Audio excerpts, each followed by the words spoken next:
আপনি সবার থেকে অনেক আলাদা, আর আপনার শার্ট গুলো দেখলেই বোঝা যায় যে আপনি বাকি 5টা ছেলের মতন না। এর মধ্যে আবার চশমাও পরেন, তাই আমার কাছে মনে হয়েছে যে আপনি সবার থেকে অনেক আলাদা। আপনি কিন্তু বেশ মিশুক আছেন, খুব মজা করে কথা বলেন।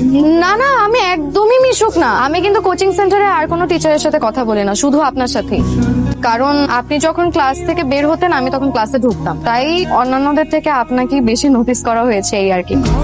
ও আরেকটা কথা, আমরা কিন্তু আজকে থেকে ফ্রেন্ড। জি? হ্যাঁ, এত ঢং করার কি আছে? আপনার ফোন নাম্বারটা দিন। আর শুনেছি আপনি নাকি মেসে থাকেন, আপনার মেসের ঠিকানাটাও আমাকে দিয়ে দিন। মেসের ঠিকানা কেন? আচ্ছা, মেসের ঠিকানা দিতে হবে না, আপনার ফোন নাম্বারটা দিন। কই দিন, আমি আপনাকে ঠিক রাত 11:33:54 আপনাকে কল করবো।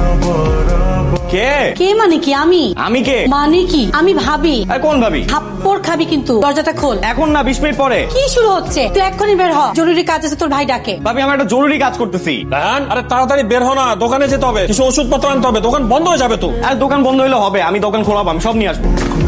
এত দেরি করলেন স্যার? কই দেরি করলাম, আমি একদম ঠিক সময়ে কল দিয়েছি। আচ্ছা, আপনার নামটা যেন কি? আমি ভুলে গেছি। আপনার আমার নাম মনে নেই? আমার নাম কেয়া। কোন সে বনের আড়ালে ফুটলো আবার কে আজে? কি বললেন? না না, কিছু না। রায়হান, আমি অনেকদিন ধরে আপনাকে চিনি, অনেকদিন ধরে আপনাকে